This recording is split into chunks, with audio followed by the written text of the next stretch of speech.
Welcome to a demo video on how to make a multi-year tile plot.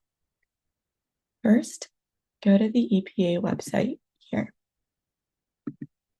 Then scroll down to the data visualization tools. Click on Tile Plot Multi-Year.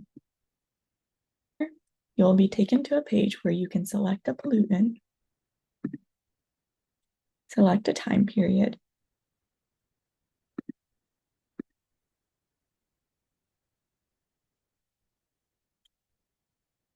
select a geographic area, and then finally select a monitoring site.